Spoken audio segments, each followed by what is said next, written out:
All right, thank you all for being here and welcome to our first workshop of 2023 on Ayurvedic psychology, emotional regulation, all kinds of topics in these arenas, including healing past imprints and healing trauma. And in this workshop, we're going to focus on the nature of the mind. So, kind of setting the stage for this topic. So, the nature of the mind, getting to know the mind. As I wrote to you all in the email, I'll repeat it just for a little bit of context, is that imagine, jumping into a car for the first time and not having any idea. The car's running, you get in and you have no idea how to use the brakes, how to shift, how to use the steering wheel, let alone where to go with this thing.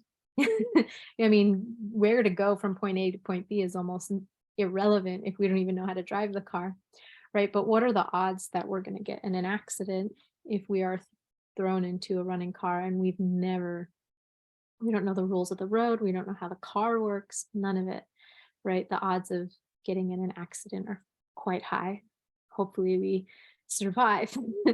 So it's kind of like this, the necessity of learning the nature of the mind, getting to know the mind, and understanding the equipment of the mind, which are all subtle organs, according to Ayurveda and yoga systems.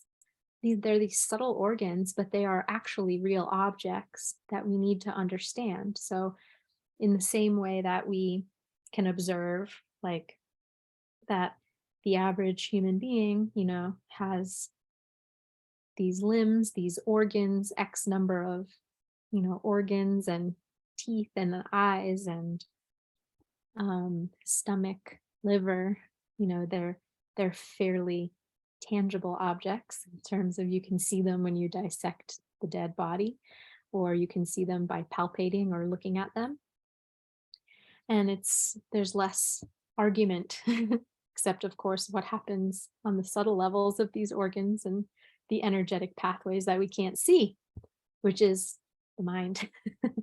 So there are faculties and equipment and objects that the mind uses to create streams of thought, to take in information from the world around us, and to cognize it.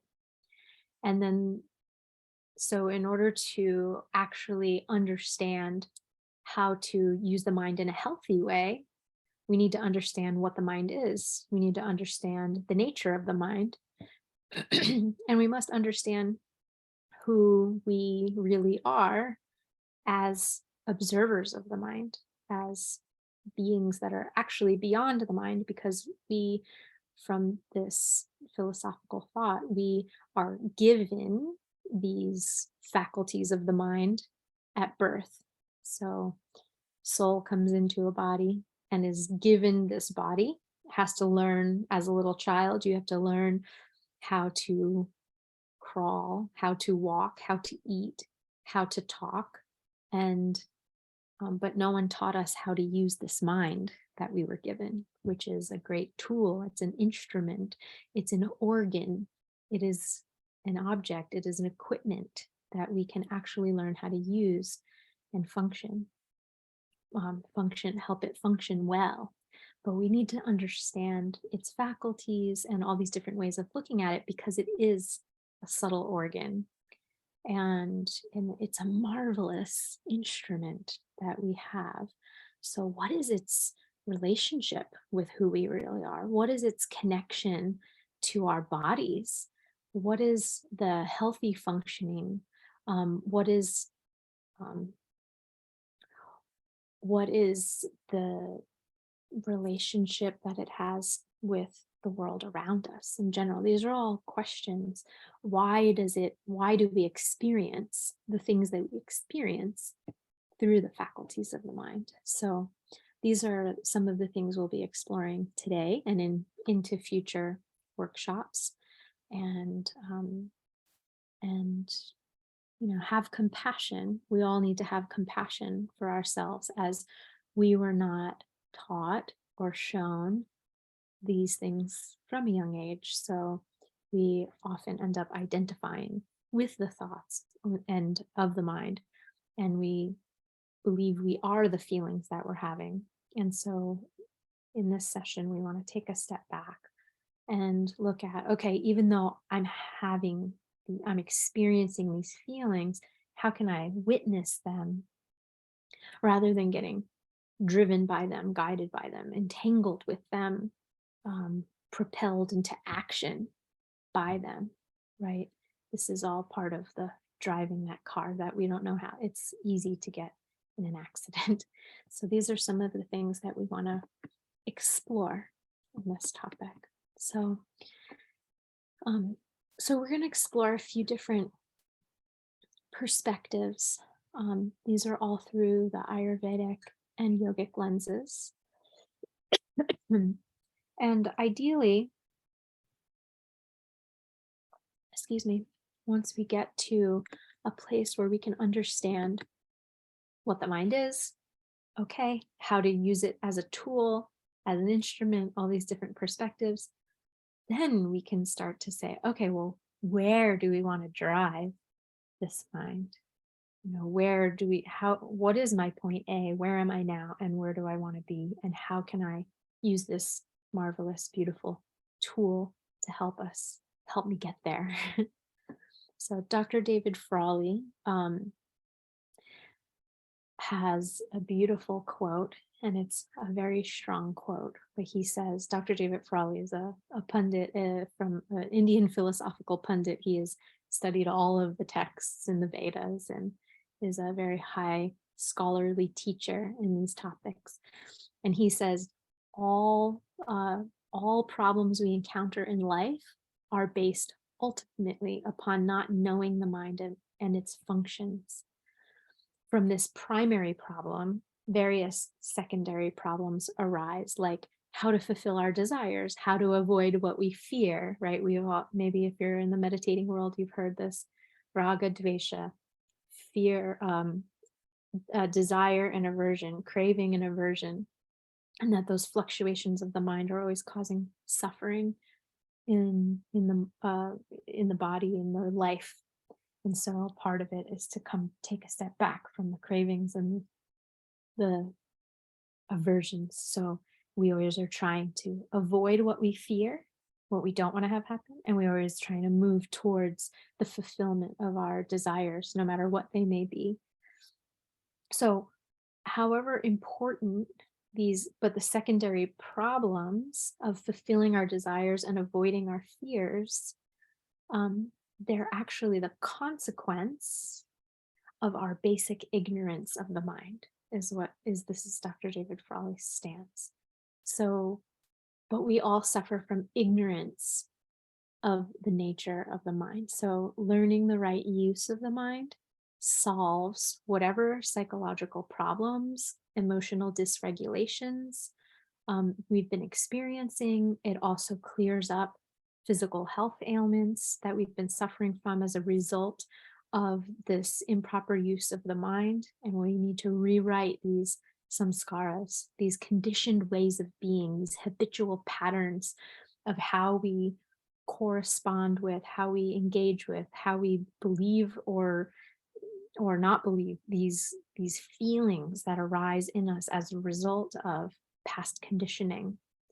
So we want to create a new way of relating to the mind, a new way of responding, so that it breaks the old patterns, which as I've been practicing Ayurveda for the last 12 years in a one-on-one setting, as well as groups and whatnot, but particularly in the one-on-one setting, I've seen so many people, myself being one of them, suffering from chronic illnesses meaning pain or illness that lasts for 3 months or longer.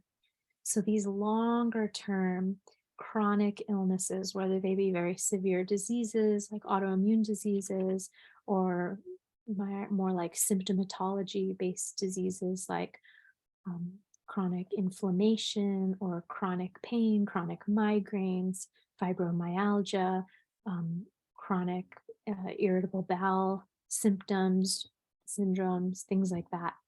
Um, Especially syndromes that are hard to diagnose by doctors. When they say, I don't know, we tried everything, but you're still in pain, and so we're going to label it a syndrome.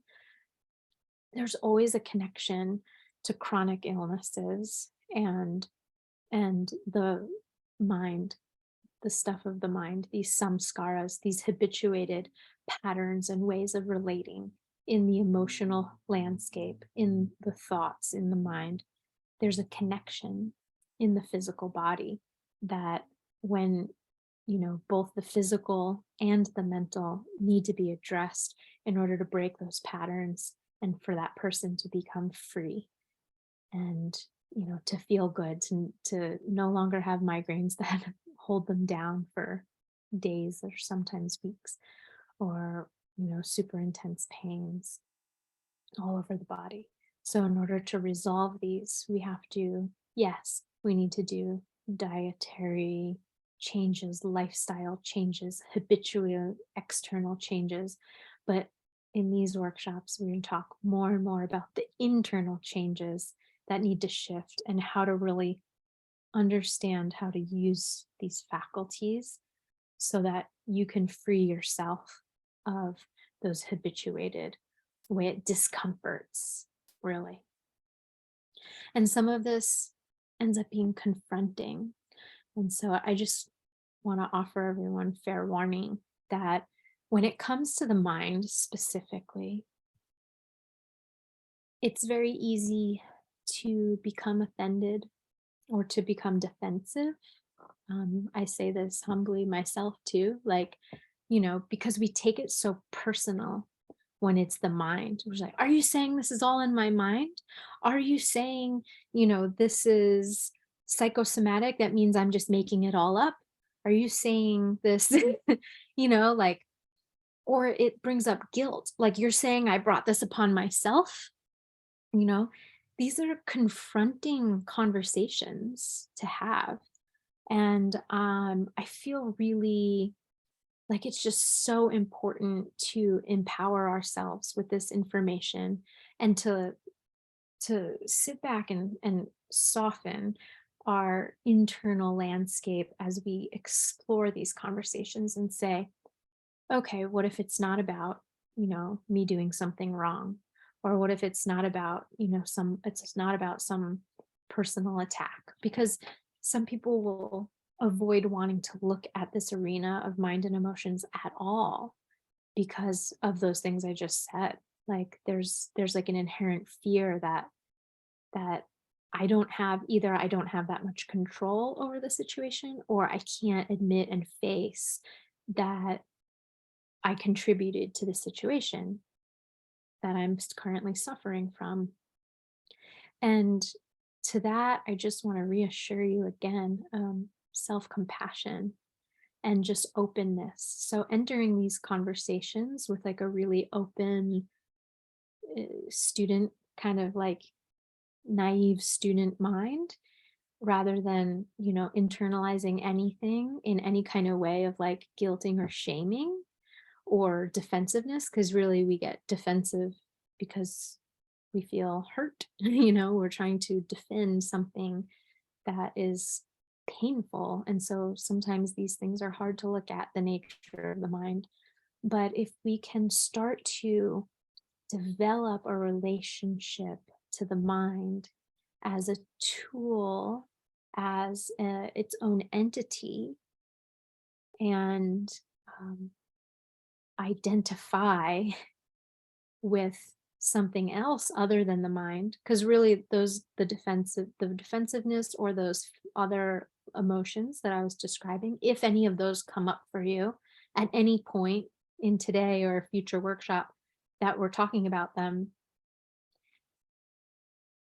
you can just be compassionate with that part of you that feels like it has to defend something, right? Because it's like, oh, that's interesting way of looking at it, is kind of the stance. Like, oh, how can I just be open to hearing this out, um, and identifying with something else other than the mind? So that always just shows us that there's, an entanglement of identity with the mind. That being said, my intention is never to offend anyone, but sometimes it happens. So this kind of brings us to our first point. So our first point is that the mind is an object. This is one way of looking at the mind. We're going to explore several facets of this little gem of the mind. So mind as an object. This is concept number one. Mind as object. Our mind is something that we have. We need to learn how to use the mind in the healthiest way in order to solve psychological, emotional problems, issues. Not only that, but understanding how to use the faculties of the mind allows us to direct ourselves, our consciousness and our awareness to the whole point of life, which is to move towards our self-realization, to understand who we really are beyond the mind. It leads to the spiritual life.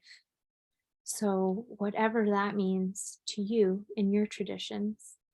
So when we start to see mind as object, it immediately creates some space between the true us, the capital S self, and this object of the mind. So this spiritual life, or this spiritual movement towards spirit, is in fact our highest priority, and our real occupation in this life is to pursue spiritual life. And as we see mind as an object, we can start to then get a glimpse that there's something beyond all these thoughts that have just been constantly flooding my awareness. And that's part of mind as object. It is an object. It is part of the material world, not the transcendental world, because the transcendental world is stable, consistent, and eternal.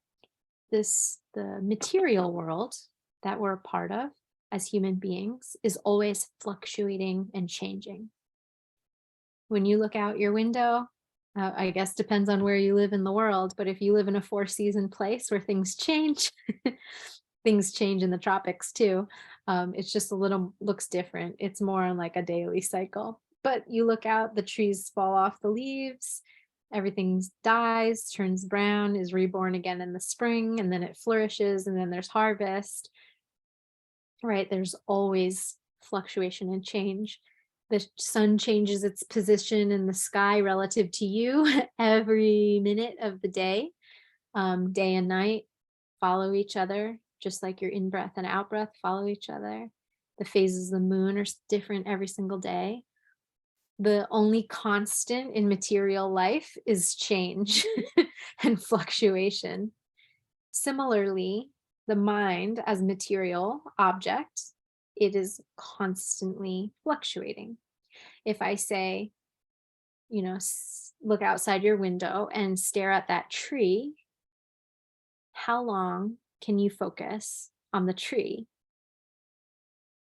At the very least, if you can still focus at the tree, you start looking at the tips of the tree, and you start noticing the texture of the tree, and then you start noticing the color of the tree. You notice the birds that are going in and out of the tree, and then, right, there's it's always fluctuating. And then you start thinking about other memories you've had of trees. And then you start wishing for being in that other place, maybe this forest that you loved or something. Or you have a terrible memory associated with a tree, and you look at the tree and it brings up the past, right? So the mind is constantly fluctuating from the present to the future, to the illusions, to past, to all kinds of things. So it's constantly moving. Now, if we're in a movie theater and we're sitting in the movie theater and you're staring at the movie screen and you're you're in this movie is captivating you. You are in with the characters of the movie, right? Like you're emotionally invested in this one winning the battle, and you're like And if someone next to you, there's something happening in the theater, you probably don't notice all the different fluctuations happening in the theater because you're watching the movie screen, right? So when we're caught up in the fluctuations of the mind, we can't notice what's happening in our consciousness. We can't separate the activities. So it's like the movie screen, just like, again, mind is object. We're staring at this object, but we become completely consumed by it. So if we're caught up in the activities of the mind, we can't see the mind for what it is or as it is. This is why we're forever indebted to these wisdom sciences that teach us this. Otherwise, we would just all be here completely feeling completely crazy all the time because the mind would be the master of us. But if we're looking at mind as an object, and then we see it as an object, and then what does that inherently mean? It means that there's a witnessing consciousness that is separate from that object. It is not, it is observing the fluctuations.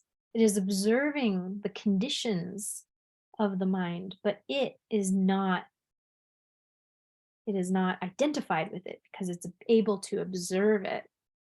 So the mind as an object, the mind is material. It's a part of the ever-changing, ever-fluctuating material existence. It's part of the external world. It belongs to us. It was gifted to us at birth, but it's not who we really are. Just as our house that we live in, it belongs to us. We're the caretakers of it, but we know that we're not our house. Like, I'm not my house, right? You're not your house or apartment or wherever you live. So it's not who we really are. It's just a casing. It's just a place that we're occupying, that we can observe, and therefore that we can create order and tidiness and clean, and we can make it beautiful. But it's your space. It's your space. It's like an object. You get to create it. You don't have to live with the same mind that you were given back whenever. This is your house. You can renovate it at will. You can tidy it at will. You can organize it and you can make it beautiful. You don't have to be trapped in it because you're not it. And it's a perception. Being trapped is a perception. Is this making any sense so far? Oh, hi, Catalina. Okay, so let's explore next mind as an instrument. On the topic of beauty, mind is an instrument that has movement. So it is said in the Vedas that our sense organs themselves, you have 10 sense organs, actually 11 considered. 11 sense organs, each of your eyes, each of your nostrils, each of your ears, your hands, your mouth, and your mind. And basically all the sensory information from your skin. So your skin equals sense organ. And the sense organs themselves are instruments. So you can, everything that you see, everything that you hear, everything you taste, touch, and smell is the first part of energy entering that organ. So prana is, we've heard before, prana is the essential energy that spirit has imbibed us with that brings us to life. So the prana that moves and flows through us is the more subtle circulation than that of blood, right? But it flows everywhere. And so our sense organs are very, very sensitive. So anything we say, we're thinking of the sense of sight. When you look, I'm looking at a plant in this room, and I'm able to take in its shape, its color, its texture, right? It's a subtle instrument. This is the instrument of my eyes that are bringing the sensory impression, that visual impression in, and then is cognizing it. Basically, it is creating understanding, or it's trying to grasp what it is. And as I'm doing that, as that prana is coming in through my eyes, it's making meaning, and it's pulling from a storage house of information. It's saying, oh, I remember the color green. Oh, I remember that texture. Oh, I remember the shape of that leaf. That reminds me of this plant. And then it tries to identify it. It's trying to label it. So this is part of this process. The movement of the instrument comes in through the senses, and then it creates, it processes that sensory information. So your mind, as this tool, as this instrument, is constantly flowing and being flooded with inputs, sensory inputs, from what you feed your ears, what you feed your skin, what you feed your tongue, what you feed your scent in your nose, what you feed your eyes. And by the way, all of this is food. So this is part of feeding your mind, is what you feed your senses. So you can have sensory impressions that bring beauty into this home of your mind and bring harmony and peacefulness into the home of your mind. Or you can bring in all kinds of distractions, and dysregulating imprints. And then there are parts of the storehouse in us that are that sometimes distort the sensory impressions that are coming in. That's a topic for another class. But this main thing, mind as an instrument, is that it's a tool or an instrument of movement. It's information constantly flowing in from the outside world and being processed in your inner world. The challenge here is that we become slaves of the mind. And the mind has this nature of, I guess I can get to, it'll transition to the next point, but the mind is dualistic. So the dualistic nature of the mind is these sensory impressions come in and you have an immediate response. I like it, I don't like it. Raga, devesha. I love it, I hate it. Yes, no, uh-huh. Yes, no, like, dislike. I want more of that. I never want to go near that again. Right? There's this immediate reactionary knee-jerk reaction, and that is all part of mind. It's a binary system of zeros and ones. It's a like and dislike. It is constantly in the realm of pairs of opposites, because it's material nature, because that's what the fluctuations of nature are. We have big polarities. So mind is an instrument that we need to learn how to play well, that we need to guide and direct in a beautiful way, in a supportive way, in a life affirming way, rather than being slaves to whatever it's doing with its own binary thing.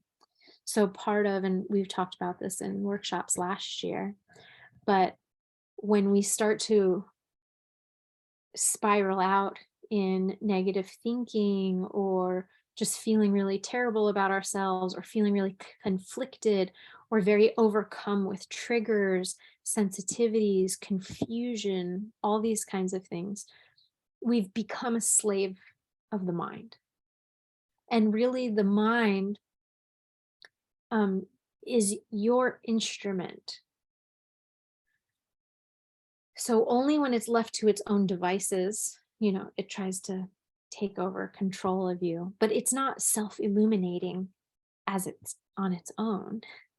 It's actually an empty house until you come into it, like, and bring in all the furniture and textiles and beauty and colors. But the problem is, again, our past generations and our caregivers growing up, they didn't know that for themselves, so they pass on, whatever it is that may be serving or unserving or challenging or supportive. But now it's up to each of us to clean out what is unsupportive and not life affirming, and to replace it with things that are life affirming, that are health promoting, right? Otherwise, we fall prey to just being the slave of the mind, meaning not that the mind is inherently bad or evil or trying to take over you. It's just when we get lazy, we become subjected to the whims of past programming. That's all. So learn this instrument, learn how to make beauty with it, learn how to make poetry with it, learn how to see it for what it is, observe it, and then put basically your soul or your higher spirit, your true self, becomes the guide of the mind. And then the mind is corralled and clear, and it becomes a great servant to the higher self. It's not supposed to be the other way around. That brings us to our next point of awareness and the mind. So the question to ask yourself is,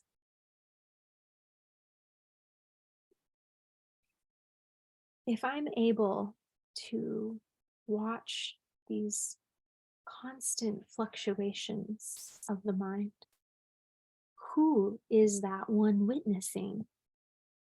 Right? We have the ability to observe the mind as in the same way we observe the clouds in the sky. The mind itself is not aware. Our awareness, the mind is the instrument that awareness works through. Like the same thing, the computer that you're on right now it can be an absolutely brilliant, amazing tool, but it will only work through your awareness. Of you actually, the human sitting behind it, is the one that's animating your computer to life, to do things. In the same way, you sitting here talking to me are living proof that your spirit in a body, because you're animating it into life. You have your own set of inclinations and beautiful dreams and wishes and connections to the divine and to other people and your loved ones. And it is you that is animating the entity that sits here, in the same way that you are choosing to plug into this conversation over a bazillion other things you can be doing with your computer right now. Anywhere in the spectrum from of light to dark and supportive and life-giving to demonic. Like, you could be doing anything on your computer, and you're choosing to plug into, a righteous frequency, if you will, for lack of better term. So true awareness is the pure consciousness beyond the mental field, beyond the mind. The mind is just one part of us. It's just one part of us. It is not everything. There's a beautiful sutra, one of the ancient scriptures, that says, Om Purnamada Purnamidam Purnat Purnamudachyate Purnasya Purnamadaya Purnam eva vashishyate. And this sutra prayer is describing pure consciousness as this emanating light.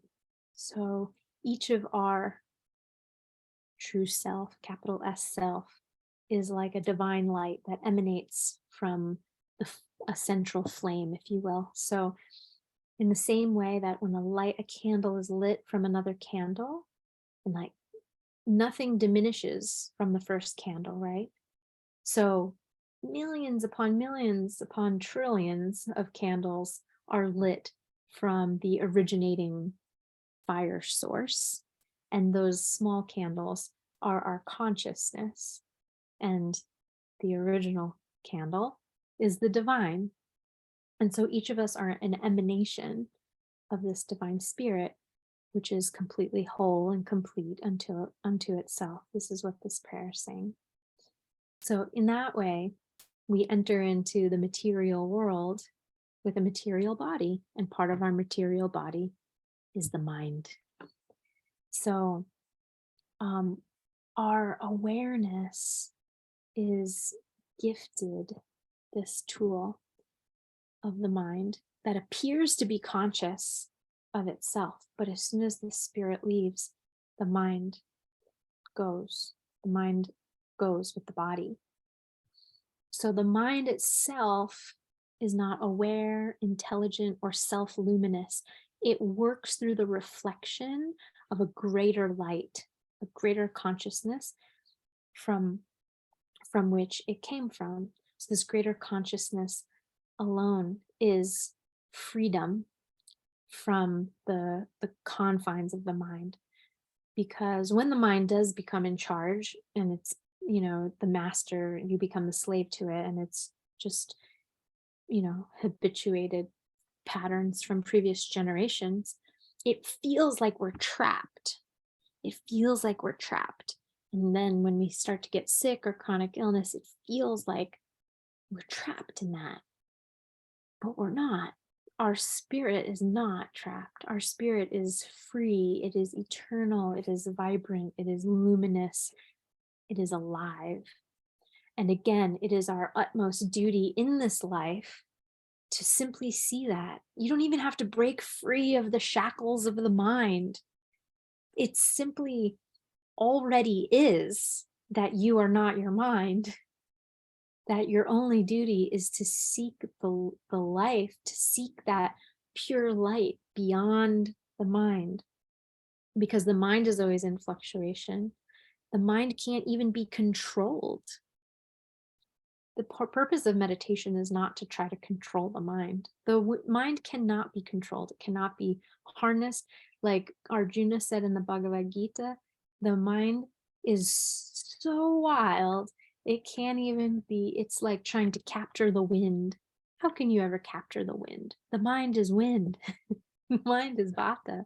The mind is air. It is wind. It can't be controlled. So if we go after, trying to control the mind and control our thoughts, we'll always fail, and then we'll always suffer, because that's not the duty. The duty is only to move towards the pure light that's beyond the mind, that's beyond the fluctuations. It's eternal in its essence. And so back to that duality piece is that the mind focuses on whatever you put in front of it. This also brings us back to kind of pulling all these points together. The mind is always, the mind is constantly consuming, it's constantly eating. And so whatever you feed the mind or intend for the mind, it'll go towards that, and it will consume that, and you will experience that. In the same way, this is actually why it's really important to not try to condition your mind with negativity. So one example is like conditioning your mind with negativity would be like, don't think about the color blue. If I tell you, don't think about the color blue, nope, don't think about the color blue. What does your mind immediately do? It thinks about the color blue. Right? Like whatever is, even though you're trying to negate it. So you don't want to use a negation or negativity to try to control the mind. You just want to bring it to, you want to focus on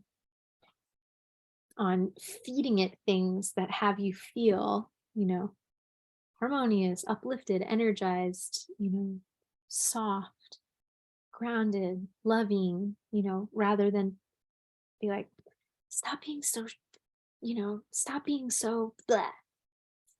Instead, just be loving, or stop being so fill in the blank, because it's a negation, right? So because of the dualistic nature of the mind, we want to try to condition it towards how we want it to move. Now, that's not to say that there's not a time and a place therapeutically to emote emotions that aren't the thing you want to move towards. That's not what I'm talking about. What I'm talking about is not giving yourself extra impressions of oppositional qualities to what you're trying to cultivate. We got to create a baseline and create a move towards. We want to move towards more awareness of the higher consciousness, more awareness of your spirit. Move towards that. Feed the mind more of that. And then when it will also bring up its opposite, all the ways you felt unworthy, all the ways you felt unsafe. You're trying to cultivate safety and purity and beauty. It's going to bring up all the ways that you've unconsciously and subconsciously felt ugly, unsafe, unbeautiful, right? It's going to bring all that up. And so we want to allow those emotions to move through. I'm getting ahead of myself because now I'm starting to talk about my therapeutic process, or the therapeutic process. But ultimately, as you release those old imprints, you will naturally continue to come back towards what you're trying to move more towards. So the mind is dualistic. The mind is wind. It's impossible to still, but there's great stillness beyond the mind. The mind is thought. The mind itself is fluctuation of thoughts. And the mind is a process. Also, the mind isn't located between your ears. It's not, sometimes we talk about thinking here and feeling here, but the mind is in every cell of your body, is mind. This is why sometimes we won't know something consciously. Why do we react to a certain thing and our body reacts, but we're like, this doesn't make any sense logically why I'm reacting this way. It's because the mind exists in the soma. It exists in the physical body. And so that's all part of, the relation, because the mind is in the material world. It is in our body, but it's everywhere. It's illumined by our consciousness. So there are many, many, many layers to this. Of course, there's the layer of the mind that is conscious. There's a layer of the mind that's subconscious. There's a layer of the mind that's deep in the unconscious.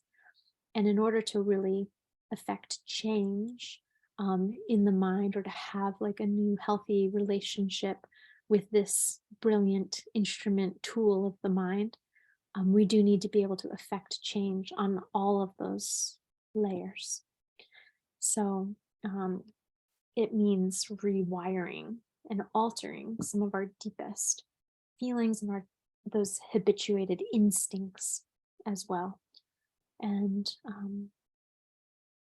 and the most effective, there's a whole therapeutic process that I won't get into today, where I take my clients one-on-one, step by step through that, as well as groups of students step by step through that.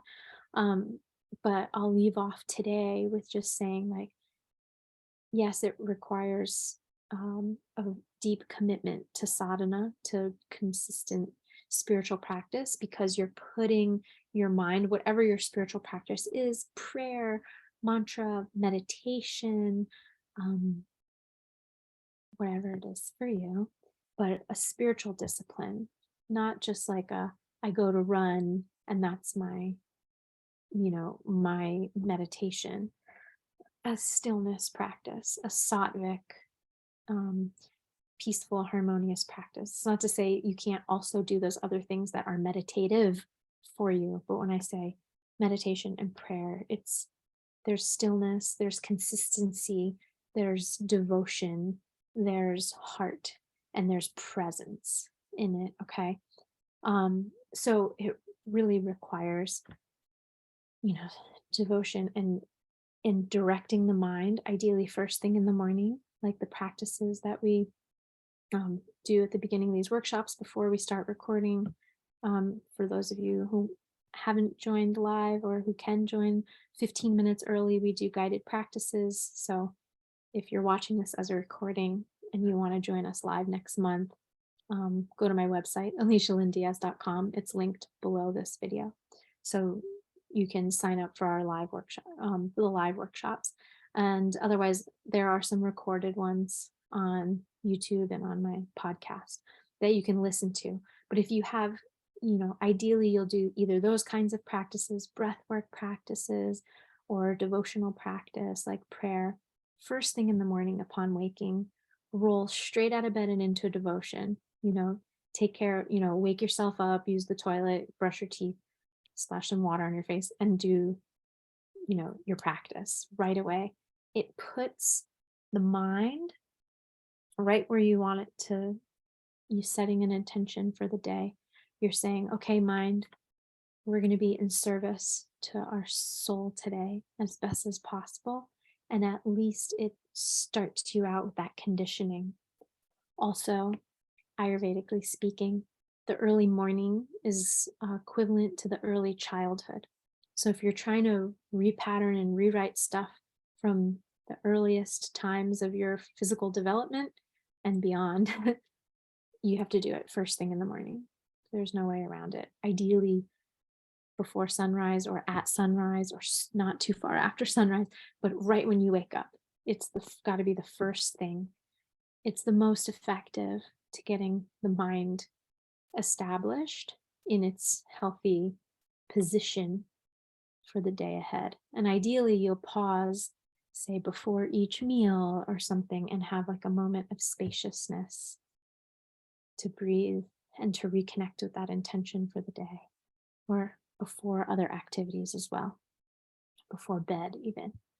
So, this is my one suggestion as you start to embark on the creating some space between you and mind, as we start to explore all these different ways of understanding mind, nature of the mind, and getting to know your mind. And so there's lots more to come.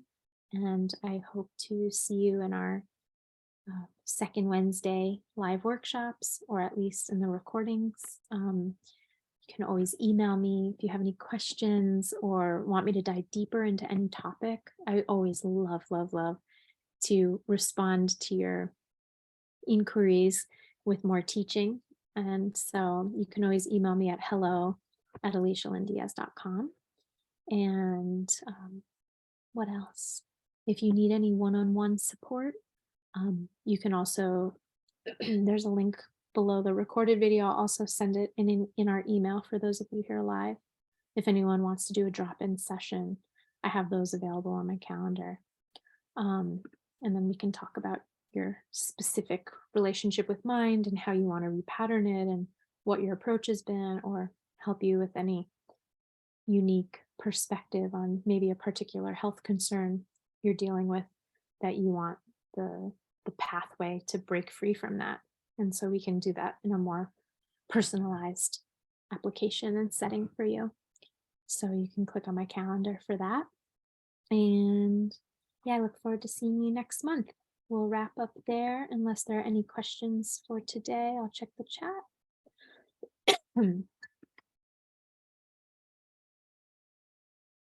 All right, beautiful, everybody. We'll just sing our closing prayer.